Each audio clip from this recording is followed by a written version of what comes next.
कर्पूरगौरं करुणावतारं संसारसारं भुजगेन्द्रहारं सदा वसन्तं हृदयारविन्दे भवं भवानी सहितं नमामि। कर्पूरगौरं करुणावतारं संसारसारं भुजगेन्द्रहारं सदा वसन्तं हृदयारविन्दे भवं भवानी सहितं नमामि। स्वागत है आप सभी का बाबा केदारनाथ जी की यात्रा में। और पहुंच चुका हूं मैं गौरीकुंड में। यहां तक मैं कैसे पहुंचा हूं और इसके आगे तक की यात्रा केदारनाथ धाम तक की कैसी होगी, पूरी जानकारी आपको मिलेगी वीडियो में। घोड़े से जाना है, खच्चर से जाना है, पोनी, पिट्ठू, पालकी, सब चीज़ की जानकारी दूंगा हेलीकॉप्टर के साथ। इसके अलावा सस्ते में जाना है, बजट में, एकदम पैकेज में जाना है, सब जानकारी मिलेगी वीडियो में। आप लोग बने रहना साथ में। तो चलते हैं और करते हैं बाबा केदार के दर्शन। हर हर महादेव। केदारनाथ धाम हिमालय पर्वत के बीच केदार घाटी में मंदाकिनी नदी के किनारे बसा हुआ है। यहाँ पहुँचने के लिए आपको यहाँ से लगभग 250 किलोमीटर पहले हरिद्वार को आना होगा। ट्रेन या बस से हरिद्वार आसानी से पहुँचा जा सकता है, लेकिन असल कहानी की शुरुआत होती है यहाँ से आगे जाने की। अभी मैं आपको जो इन्फॉर्मेशन दे रहा हूँ वो बहुत इंपॉर्टेंट है। मेरे पीछे अगर आप बस देख पा रहे होंगे, हिमगिरी एक्सप्रेस बस है और इससे आप डायरेक्टली सोनप्रयाग तक जा सकते हैं। मतलब केदारनाथ जी के दर्शन के लिए बजट ट्रैवलर्स के लिए ये रामबाड़ है। ये आपको काफ़ी सस्ते में पहुंचा देती है। कितने में वो मैं आपको आगे बता देता हूं। और ये बस स्टैंड है जो हरिद्वार का, बस स्टैंड के बाहर से ही चलती है। आपको कई सारी दिख जाएगी, चाहे आपको सोनप्रयाग जाना हो, चाहे आपको बद्रीनाथ जी भी जाना हो। लेकिन इसके लिए आप सुबह 5 बजे के आसपास आ जाएं। अभी लगभग 6:30 बज रहे हैं सुबह के, अभी भी मिल जाती है, 7 बजे भी मिल जाती है। ऑनलाइन भी आप बुक कर सकते हैं, लेकिन ऑनलाइन इसकी सर्विस थोड़ी महंगी या डबल भी पड़ जाती है। तो बेहतर है कि आप सुबह 5 बजे के करीब आ जाएं। आपको अच्छी सुविधा और सीट्स वगैरह सबके साथ मिल जाएगी। कितना टिकट लगता है गौरीकुंड? 550 गौरीकुंड तक जाती है। सोनप्रयाग नहीं, सीतापुर जाएगा। सीतापुर तक ही जाएगा। हरिद्वार से आपको ऋषिकेश, देवप्रयाग, रुद्रप्रयाग और फिर गुप्त काशी, सोनप्रयाग होते हुए गौरीकुंड को पहुंचना होता है, जहां से केदारनाथ जी की 16 किलोमीटर की पैदल यात्रा की शुरुआत होती है। हरिद्वार के बाद मेरा स्टे सोनप्रयाग से 10 किलोमीटर पहले ही था और पहुंचने में 8 से 10 घंटे लग जाते हैं। रात के केवल बज रहे हैं अभी 3:30 और इतनी सुबह ही आपको केदारनाथ जी की यात्रा के लिए निकलना पड़ता है। ऐसा इसलिए क्योंकि बीच में ट्रैफिक वगैरह होता है और भी कई चीज़ें हैं, और सही टाइम पे पहुंचना है तो आपको इसी टाइम निकलना होगा। तो चलते हैं यहाँ से। और बैग में मैंने क्या क्या कैरी किया हुआ है सब आपको अभी बता दूंगा, क्योंकि ये बहुत ऐसी मस्ट वाली चीज़ें हैं जो आपको कैरी करनी पड़ेंगी।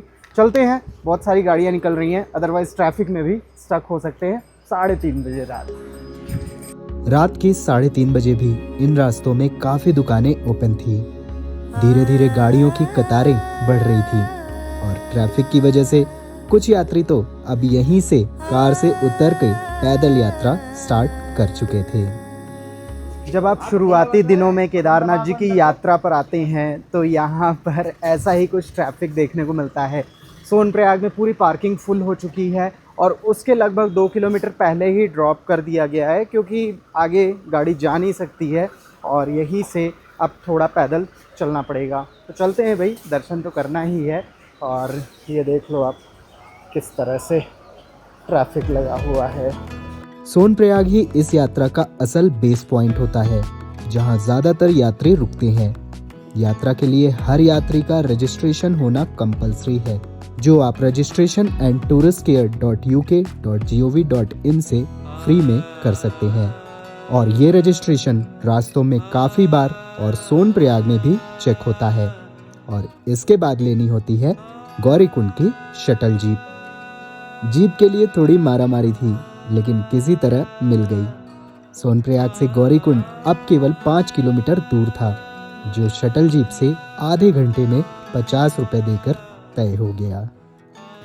हर साल 5 साढ़े 5 बजे तक पहुंच जाते थे गौरीकुंड, लेकिन इस साल अभी इतना ट्रैफिक पीछे मिला तो गौरीकुंड पहुंचने में ही लगभग अभी 6:30 के ऊपर हो चुके हैं और गौरीकुंड स्टिल अभी बाकी है, मतलब ज़्यादा नहीं, 100-200 मीटर की दूरी पर है। लेकिन थोड़ा प्रॉब्लम तो होती ही है, समय समय की बात है, कभी आपको ज़्यादा क्राउड मिलेगा, कभी नहीं मिलेगा।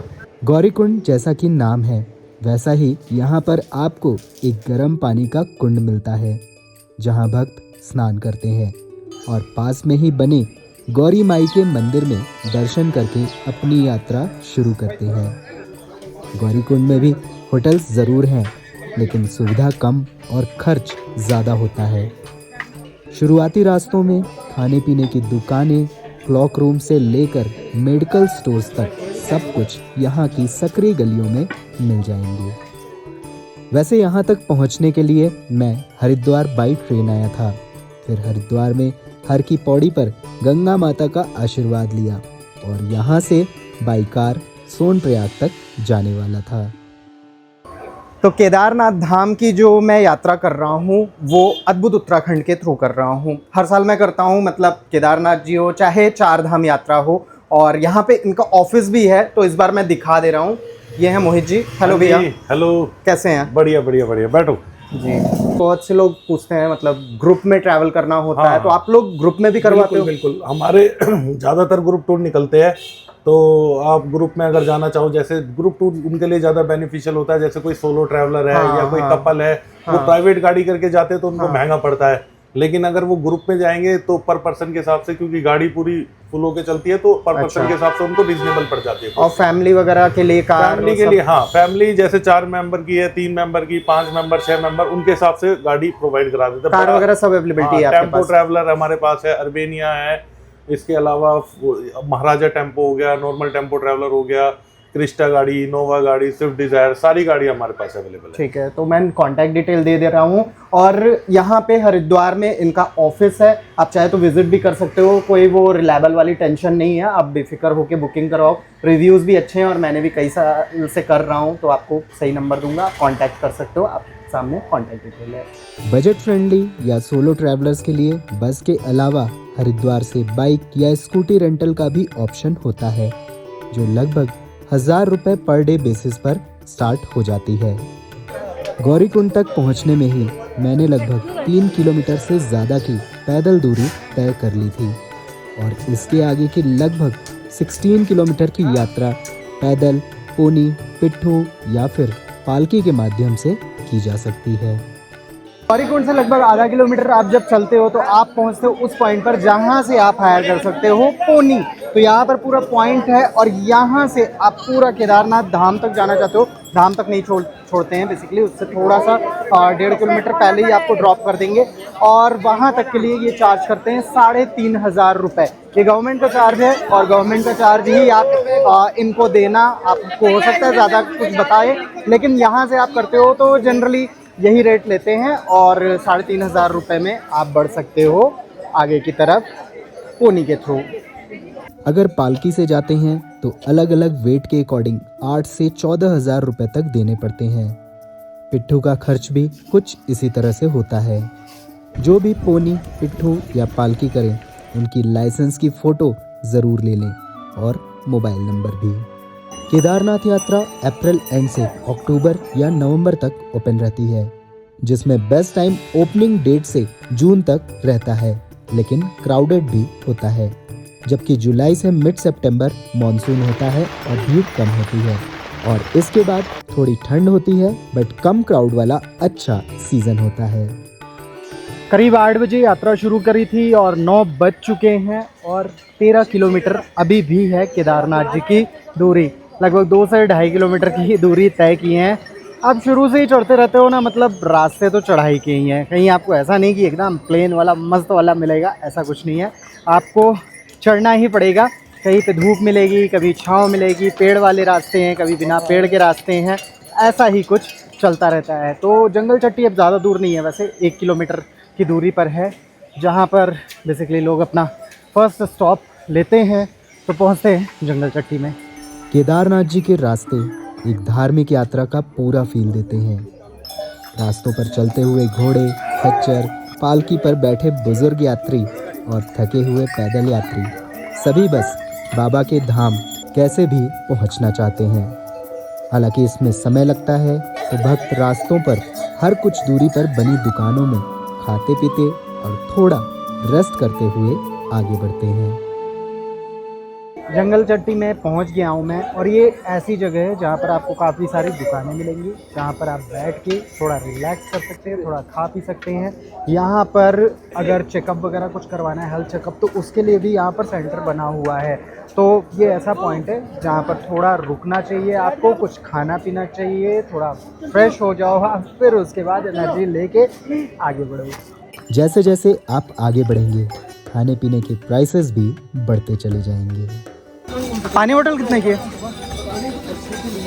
50 रुपए की यहाँ पानी बोतल है। हालांकि यहाँ तक पहुँचने की लागत और मेहनत इसमें जुड़ती जाती है, तो प्राइस बढ़ती जाती है। लेकिन रास्तों में कुछ भंडारे भी चलते हैं, तो कम बजट वालों की जेब पर भार थोड़ा कम हो जाता है। पूरे रास्तों में टॉयलेट्स जगह जगह बने हुए हैं और क्लीनिंग के लिए हमेशा एक पर्सन होता है, तो टॉयलेट क्लीन मिल जाता है। लगभग 6 किलोमीटर से ज़्यादा की जर्नी हो गई है और आ चुके हैं भीमबली में, और भीमबली से कुछ ही दूर है रामबाड़ा, और यहाँ से ये ब्रिज भी आपको देखने को मिलेगा। पहले यहाँ से घोड़े वगैरह का रास्ता बदल जाता था, लेकिन अभी मैं देख रहा हूँ दोनों ही रास्तों पे घोड़े खच्चर वगैरह वाले सब जा रहे हैं। और यहाँ पे आप थोड़ा सा रेस्ट करें, और हो सके अगर आपको परेशानी हो रही है, चलने में दिक्कत हो रही है यहाँ तक आने में, तो इसके बाद आप घोड़ा खच्चर कर लें, क्योंकि इसके बाद और भी कठिन चढ़ाई है और लगभग 10 किलोमीटर का रास्ता बचा रह जाता है। और यहाँ से आपको घोड़े खच्चर वाले 1800 रुपये के आसपास ही लेते हैं। भीमबली में सेंटर बना हुआ है, वहाँ से 1800 रुपये में आप ले सकते हो घोड़ा खच्चर और फिर जा सकते हो। तो आपका यहाँ तक आगे थोड़ा बजट भी आधा हो जाएगा। और देखा जाए तो ये 6 किलोमीटर कुछ नहीं है, असल तो इसके आगे है। जैसे जैसे आप आगे बढ़ेंगे, रास्ते के नज़ारे और वैली और भी ब्यूटीफुल होगी और कुछ वाटरफॉल्स भी नज़र आएंगे। लेकिन इसके आगे पड़ने वाला रामबाड़ा आज जैसा दिखता है, 2013 में इसकी तस्वीर और कहानी बिल्कुल अलग थी। केदारनाथ धाम में सन 2013 में जो आपदा आई थी, उसमें जिस जगह सबसे ज़्यादा नुकसान हुआ था वो थी रामबाड़ा। और रामबाड़ा आज कुछ ऐसा है। जब 2013 का समय चल रहा था, उस टाइम यहाँ पे काफ़ी सारे दुकानें हुआ करती थी, लोग रहते थे यहाँ पे, लेकिन अभी यहाँ पर पूरा उजड़ा हुआ है। बड़े बड़े पत्थर के बोल्डर आज भी आपको यहाँ पे देखने को मिलेंगे। और जब आप पूरी यात्रा करते हो ना, तो सबसे ज़्यादा फ्लो जो पानी का मंदाकिनी नदी का दिखेगा वो आपको रामबाड़ा में ही देखने को मिलेगा। यही वो ब्रिज है, यही से आप इस पार से उस पार जाते हो और फिर पूरा जिगजैग करते हुए काफ़ी ऊपर तक, मतलब इसके पार भी आप जाते हो। 2013 में रामबाड़ा में कुछ यात्री यहाँ एक नाइट स्टे करके अगले दिन आगे की यात्रा करते थे। ब्रिज क्रॉस करने की भी ज़रूरत नहीं होती थी, लेकिन अब रास्ते बदल चुके थे और सिवाय मंदाकिनी नदी और इस ब्रिज के यहाँ कुछ न था। केदारनाथ जी की यात्रा पर जाने से पहले अपने बैग में खाने पीने के snacks, pain relief spray, power bank, water bottle, chargers के अलावा कुछ गर्म कपड़ों के साथ लिस्ट में दी हुई ये चीज़ें ज़रूर कैरी करें और हल्के बैग के साथ यात्रा करें। सोनप्रयाग, गौरीकुंड से लेकर केदारनाथ धाम तक में आपको क्लॉक रूम मिल जाएंगे, जहां आप अपना अननेसेसरी लगेज डिपॉजिट कर सकते हैं या फिर होटल रिसेप्शन पर भी अनावश्यक सामान रख के यात्रा पर जा सकते हैं। केदारनाथ जी की यात्रा में जब आप पहले दिन हरिद्वार से आते हो, पहले दिन की यात्रा करके सोनप्रयाग आप रुक सकते हो, गुप्तकाशी में रुक सकते हो, फाटा में रुक सकते हो, सीतापुर में रुक सकते हो, रामपुर में रुक सकते हो। ये लगभग 10 से 15 किलोमीटर के पूरे एक ही रो में है और सबसे लास्ट में सोनप्रयाग पड़ता है। सोनप्रयाग में मिल जाए तो वेल एंड गुड, अदरवाइज अगर नहीं मिलता है और वहाँ पे थोड़ी अवेलेबिलिटी का इशू होता है, प्राइस का भी इशू होता है, तो बेहतर है आप थोड़ा पहले ले लें। मैं जो रुका हूँ ये फाटा से थोड़ा सा आगे रुका हुआ हूँ और सीतापुर रामपुर के बीच में रुका हुआ हूँ। तो यहाँ पे आपको प्राइस भी अच्छी मिल जाएगी, अवेलेबिलिटी भी मिल जाएगी और सबसे इंपॉर्टेंट आपको यहाँ पे अच्छे होटल्स वगैरह मिल जाएंगे। ये जो है 3 स्टार होटल है, लेकिन आपको अच्छी फैसिलिटी सब मिल जाएगी और यहाँ पे मतलब आपको इस पूरे रो में आपको सस्ते वाले डॉर्मेट्री तक मिलेंगे, मतलब 600-700 वाले भी मिल जाएंगे। और अगर आपका बजट थोड़ा सा वो फैमिली वाला अगर आपको चाहिए ना, तो 2 से 2,500 रुपए का बजट आप रखना। यहाँ पर मेरा होटल लगभग 3,500 से 4,000 रुपए पर नाइट का था। हालांकि आपको 1,500 से 2,000 रुपए वाले भी एवरेज होटल मिल जाते हैं। इस 16 किलोमीटर के रूट पर आप गौरीकुंड से जंगल चट्टी, भीमबली, रामबाड़ा, छोटी लिंचोली, बड़ी लिंचोली और बेस कैंप होते हुए केदारनाथ धाम तक पहुंचते हैं। रास्तों पर कुछ जगहों पर मेडिकल शॉप्स भी मिल जाएंगी। हाइट पर ऑक्सीजन की कमी होती है और डाउटफुल हैं तो अपने साथ 1-2 ऑक्सीजन कैन कैरी करें, जो लगभग 250 से 300 रुपए में मिल जाती है। यात्रा के दौरान लगेज का वेट ज़्यादा हो रहा है तो आप पोर्टर भी हायर कर सकते हैं, जो 700 से 1,000 रुपए पर बैग या वेट के अकॉर्डिंग आपके लगेज को ऊपर पहुंचा देते हैं। दोपहर के 1:30 बज गए हैं और पहुंचा हूं मैं बड़ी लिंचोली पर। और ये आप कह सकते हो लास्ट पॉइंट है, मतलब वो चढ़ाई वाला यहाँ से है। फिर उसके बाद आप बेस कैंप में पहुंचते हो, फिर थोड़ा सा सीधा रास्ता आपको मिलता है धाम तक का। तो अभी ऐसा टाइम आया है जब यहाँ पे धूप बिल्कुल अभी जा चुकी है, हालांकि आ जा रही है बीच बीच में, लेकिन आज काफ़ी देर बाद धूप गई है।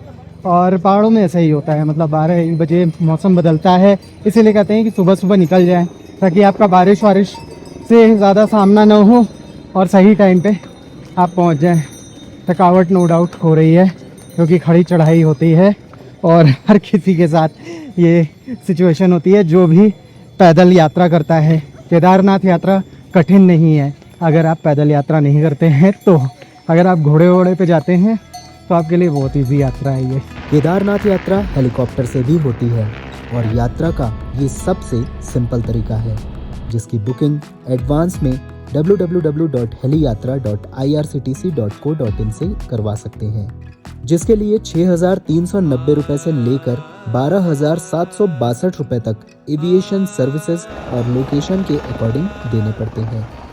इसके लिए आप पहले दिन हरिद्वार से गुप्तकाशी या फाटा के आसपास पहुंच जाएं, जहां पर ज़्यादातर हेलीपैड्स हैं। यहां से दूसरे दिन by helicopter Kedarnath Dham 10 minute में पहुंचें। सेम डे या अगले दिन दर्शन करके वापस आएं और तीसरे दिन वापस हरिद्वार पहुंच के अपने घर को निकल जाएं। हालांकि हेलीकॉप्टर के टिकट आसानी से नहीं मिलती है, पर टिकट्स कैसे मिलेगा इसकी डिटेल जानकारी के लिए मैंने एक सेपरेट वीडियो बना रखी है। और अगर चारों धाम की यात्रा बाई हेलीकॉप्टर करनी है तो उसके लिए भी एक डेडिकेटेड वीडियो पूरी यात्रा हेलीकॉप्टर से करके दिखाई है। दोपहर के 3:04 हो रहे हैं और पहुंच गया हूं मैं बेस कैंप एरिया में। यहाँ से केदारनाथ धाम की दूरी लगभग 2 किलोमीटर रह जाती है और यहीं पर आपको घोड़े वाले ड्रॉप कर देते हैं। आप देखोगे ढेर सारे घोड़े यहाँ पे लगे हुए हैं और यहाँ से जो रास्ते भी हैं वो थोड़े से आपके सीधे से हो जाते हैं, मतलब वो बहुत ज़्यादा चढ़ाई वाला स्ट्रगल आपको नहीं करना पड़ता है। इसके साथ ही यहाँ से आपको पैदल जाना होगा या फिर आपके पास पालकी का ऑप्शन है या फिर पिट्ठू का ऑप्शन है। पालकी थोड़ा आगे छोड़ती है, पिट्ठू ऐसी चीज़ है जो आपको बिल्कुल मंदिर तक छोड़ती है। यहाँ से अगर आप पिट्ठू वगैरह लेते हैं तो वो लगभग 1,500 से 2,000 रुपये तक ले सकते हैं। घोड़े के पड़ाव को पार करते ही आपको गवर्नमेंट के GMVN के टेंट्स देखने को मिल जाएंगे। ये टेंट्स लगभग 500 से 600 रुपए के मिनिमम प्राइस से स्टार्ट हो जाते हैं और GMVN की वेबसाइट से बुक हो सकते हैं, लेकिन इनमें आपको कॉमन वॉशरूम मिलता है जो टेंट से दूर होता है।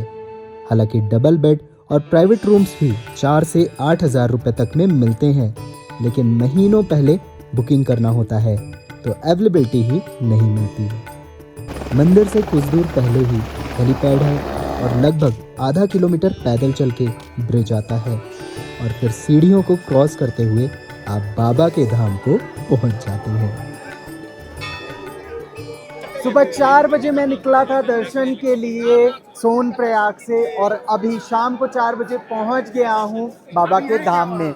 लगभग 22 किलोमीटर पूरा चला हूँ, जिसमें आप ऐसे समझ लो 4 किलोमीटर का तो सोनप्रयाग तक पहुँचना और बाकी चीज़ों में हो गया इधर उधर थोड़ा, और बाकी ओवरऑल 18 किलोमीटर आप गौरीकुंड से समझ लो यहाँ तक मैं पहुँचा हूँ। तो इतना ओवरऑल दूरी तय किया है। और यहाँ पे भाई आके सच में हर बार की तरह खुशी होती ही है। और 5वीं बार मैं यहाँ पर दर्शन कर रहा हूँ, मतलब पहली बार आया था तो ऐसा नहीं सोचा था कि 5 बार मैं आऊँगा। तो अभी करते हैं दर्शन भी, दर्शन के बाद का एक्सपीरियंस भी बताता हूँ। बहुत ज़्यादा भीड़ यहाँ पर है इस बार, अभी दूसरा दिन है आज और मतलब एक्सट्रीम वाली भीड़ है। देखते हैं दर्शन कैसे होता है। इतनी मेहनत के बाद आपको टायर्डनेस फील होगी, तो फ्रेशन अप होने के लिए आपको यहाँ पर रूम लेना ज़रूरी होता है। चूँकि मैंने पैकेज लिया था तो धाम में आते ही अद्भुत उत्तराखंड की तरफ से एग्जीक्यूटिव आपको पिक करता है और होटल तक ले जाता है। केदारनाथ धाम में अगर आप आ रहे हैं तो आपको यहाँ पर एक नाइट स्टे करना ही पड़ता है। ऐसा इसलिए क्योंकि आप इवनिंग तक आते हैं चलकर, और फिर उसके बाद यहाँ पर दर्शन में कितना टाइम लगेगा कुछ पता नहीं होता है। तो अगली सुबह भी आप दर्शन कर सकते हैं, इवनिंग में भी दर्शन कर सकते हैं, ये ऑप्शन आपके पास अवेलेबल रहता है।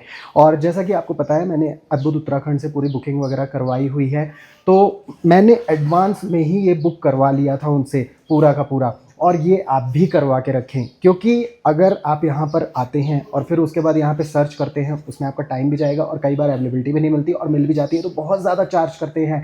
तो बेहतर है कि एडवांस में इसका अरेंजमेंट आप करके रखें। और अगर आप यहाँ पे ये अवेलेबल नहीं हुआ तो आपको यहाँ पर कैंप वगैरह में रुकना पड़ेगा, जो फैमिली वगैरह के साथ तो बिल्कुल भी रुकने लायक नहीं रहता है, टॉयलेट वगैरह भी नहीं रहता है। इस वाले रूम में आपको सब चीज़ मिलेगा, मतलब यहाँ पे ये ट्रिपल बेड है, सोफ़ा वगैरह थोड़ा लगा हुआ है, और बाथरूम प्रॉपर गीज़र वगैरह है, और टॉयलेट वगैरह की फैसिलिटी है। तो ये फैसिलिटीज़ मिल जाती है यहाँ पर। बहुत हाई फाई यहाँ पे कुछ भी नहीं मिलेगा, क्योंकि भाई सुविधाएं यहाँ पे कम हैं और रिसोर्सेज भी कम हैं। तो जो है वो इतना ही बहुत बेस्ट वाला है। अब बाकी इसका क्या प्राइस वगैरह है वो मैं आपको आगे बता देता हूँ, और सस्ते वाले ऑप्शन भी क्या है वो भी बताता हूँ। केदारनाथ धाम में इस तरह से अगर आप पूरा एक रूम लेते हैं तो उसके लिए आपको 8 से 10 हज़ार रुपये पर नाइट तक के देने पड़ सकते हैं। हालांकि यहाँ पर पर बेड सिस्टम भी चलता है, तो मिनिमम 2 से 2.5 हज़ार रुपये पर पर्सन का बजट ज़रूर रखें। वैसे सोलो ट्रैवलर्स अपने टेंट्स भी मंदिर से कुछ दूरी पर लगा सकते हैं, पर ठंड और वेदर का काफ़ी चैलेंज होता है, तो इस तरह से रुकने में प्रॉब्लम भी आती है। केदारनाथ धाम के परिसर में खाना पीना काफ़ी महंगा है, और एक राजमा चावल की थाली के लिए भी 280 रुपए तक देना पड़ जाता है। केदारनाथ मंदिर के ठीक सामने मैंने इडली सांभर लिया है, और ये मुझे मिला है 180 रुपये का। पानी का बोतल इस बार मतलब एक्सट्रीम रिकॉर्ड तोड़ रहा है, 100 रुपये। इतना महंगा मैंने कभी नहीं देखा था, मतलब 60-70 रुपये मैक्स मैंने सुना था, लेकिन इस बार 100 रुपये का है। और बाकी यहाँ पे जीरा आलू 180 रुपये, राजमा चावल 280, कढ़ी चावल 200। बहुत सी चीज़ें मिल भी नहीं रही हैं यहाँ पे। डोसा मैंने बोला तो कहे भैया यहाँ पे गैस ही नहीं आ रही, नीचे नहीं आ रही है, तो यहाँ पे क्या गैस आएगी, इस वजह से भी हो रहा है। ये सब जो हो रहा है स्टोव वगैरह पे बना के लोग दे रहे हैं। तो फिलहाल यहाँ पे ये सिचुएशन है। हालांकि इसका सॉल्यूशन भी है, और यहाँ मंदिर के बगल में आपको मुफ्त भंडारे की भी सुविधा मिल जाती है, और 1 रुपए में वाटर ATM से आप पानी भी फिल कर सकते हैं। मंदिर के पास प्रसाद के लिए भी मिनिमम 100 रुपए तक खर्च करने पड़ते हैं। दर्शन के लिए शुरुआती दिनों में मंदिर में काफ़ी भीड़ भी होती है। तो यहाँ पर जो ये आप लाइन देख रहे हैं, ये है दर्शन के लिए लाइन, और काफ़ी पहले से वो ब्रिज के पीछे से लगी हुई है। तो सुबह सुबह कुछ ऐसा ही होता है, सुबह में आपको भीड़ ज़्यादा मिलेगी, लेकिन जब आप आते हैं यहाँ पर इवनिंग में, तो इवनिंग में आपको कम भीड़ मिलती है। तो इवनिंग में जैसे ही आप पहुँचते हो ना, आप 10-15 मिनट रेस्ट करके लाइन में लग जाओ। केदारनाथ धाम की यात्रा में आपको काफ़ी जगहों पर नेटवर्क इशू आएंगे, या नेट ही नहीं मिलेगा, तो आप अपने साथ कैश ही कैरी करें, क्योंकि नेट की वजह से ऑनलाइन पेमेंट में दिक्कत आ सकती है। मेरा गेटअप देख के आप हंसना मत, बट अगर आप केदारनाथ जी के दर्शन के लिए लाइन में लग रहे हो ना, तो कुछ इसी तरह से आपको पैक होके जाना पड़ेगा, क्योंकि यहाँ पे कपड़े वपड़े का आपको ध्यान रखना पड़ेगा। और लाइन में 2-2, 3-3 घंटे, कई बार 8-8 घंटे भी लग जाते हैं शुरुआती दिनों में। तो इसलिए मैं कुछ ऐसे टोपी वोपी सब लगाया, रेनकोट वगैरह भी आप साथ में रख लो। और बाकी अभी लग गए हैं, अब देखते हैं कितनी देर में दर्शन होते हैं। कल वाले बता रहे थे कि 8-9 घंटे में लोगों के 12-12 घंटे में भी दर्शन हुए हैं। अब आज मुझे कितना टाइम लगता है, लेट्स सी। दर्शन की लाइन में चलते हुए आपको प्रसाद की दुकानें मिल जाएंगी और थोड़े बहुत कुछ खाने पीने के लिए भी मिल जाएंगे। इसके साथ ही टॉयलेट्स की भी सुविधा रहती है।